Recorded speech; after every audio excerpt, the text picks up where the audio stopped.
સુરત શહેરના ઉત્તરાળ વિસ્તારમાં 3 સંતાનોની માતા સાથે બળાત્કાર કર્યા હોવાની ઘટના સામે આવી છે। 32 વર્ષીય વિધવાને સુરતમાં રહેતા પોતાના બાળપણના મિત્ર અને પૂર્વ હોમગાર્ડ એવા રાજેશ નામના 35 વર્ષીય યુવકે લગ્નની લાલચ આપી હતી। બાદમાં તેણે પીડિતાને મળવા બોલાવી અને ખેતરમાં લઈ જઈને મહિલા સાથે દુષ્કર્મ કર્યું હતું। ખેતરમાં બળાત્કાર આચર્યા બાદ યુવકે ફરી હાઈવે પર પીડિતા સાથે દુષ્કર્મ કર્યું અને ત્યારબાદ તેને પોતાના મિત્રને ઘરે લઈ ગયો। ત્યાં લઈ જઈને તેણે ફરીથી મહિલા પર બળાત્કાર કરી તેને ત્યાં જ મૂકીને ભાગી ગયો હતો। સમગ્ર બાબતની પોલીસને જાણ થતાં પોલીસે 35 વર્ષીય યુવકની ધરપકડ કરી છે। પોલીસ સૂત્રો દ્વારા પ્રાપ્ત થતી વિગતો મુજબ સૌરાષ્ટ્રની વતની અને સુરતમાં ઉત્તરાયણ ખાતે 2 દીકરી અને 1 દીકરા સાથે મોટા ભાઈને ત્યાં રહેતી હતી।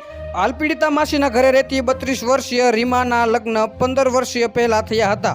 લગ્નના 3 વર્ષ બાદ રીમાના પતિનું બીમારીને કારણે મોત થઈ ગયું હતું। ત્યારબાદ તે પોતાના બાળકો સાથે મોટા ભાઈના ઘરે રહેવા આવી હતી।